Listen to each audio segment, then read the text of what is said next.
ሰው ሰላሙን ሲመርጥ ደስታ ራሷ ትከተለዋለች ይባላል እና ደስታን በመፈለግ ጊዜ አታባክኑ፣ ሰላማችሁን ብቻ ምረጡ። ሰላም እንዴት ናችሁ?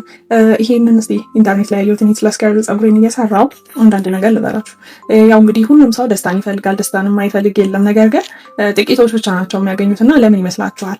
እኔ እንደማስበው እንግዲህ ምክንያቱም ደስታ የሚገኝበት መንገድ ቀላል ቢመስልም ግን አብዛኞቻችን አናስተውሉም እና እስቲ ዛሬ በህይወታችን ደስታ ምን ልናገኝባቸው የምንችላቸውን መንገዶች እኔ ማስበውን ልንገራችሁ። የእናንተን ኮሜንት ላይ አስቀምጡልኝ። እሺ፣ የመጀመሪያው ያው ከእግዚአብሔር ነው።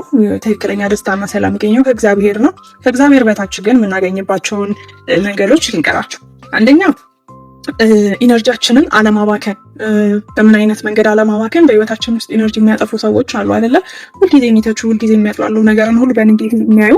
ስለዛ ከነዚህ አይነት ነገሮች መራቅ። የሰዎች አስተያየት፣ አስተሳሰብ ዋጋችንን አይመስልልንም አይደለ?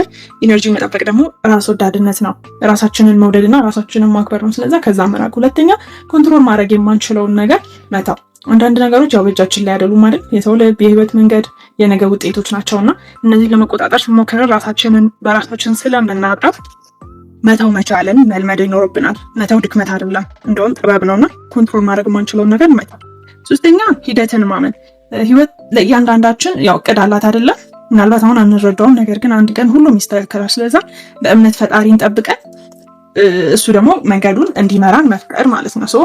እነዚህን ነገሮች ማስተካከል ከቻለን ሰላም ራሱ ደስታ ራሱ ትመጣለች ማለት። ልክ መጀመሪያ እንዳልኳቸው ሰው ሰላሙን ሲመርጥ ደስታ ራሱ ትከተለዋለች። ስለዛ ደስታን በመፈለግ ጊዜያችሁን አታባክኑ፣ ሰላማችሁን ብቻ ምረጡ። ሰላማችሁ ያለበትን ቦታ ካወቃችሁት ደስታ በራሷ ትመጣለች።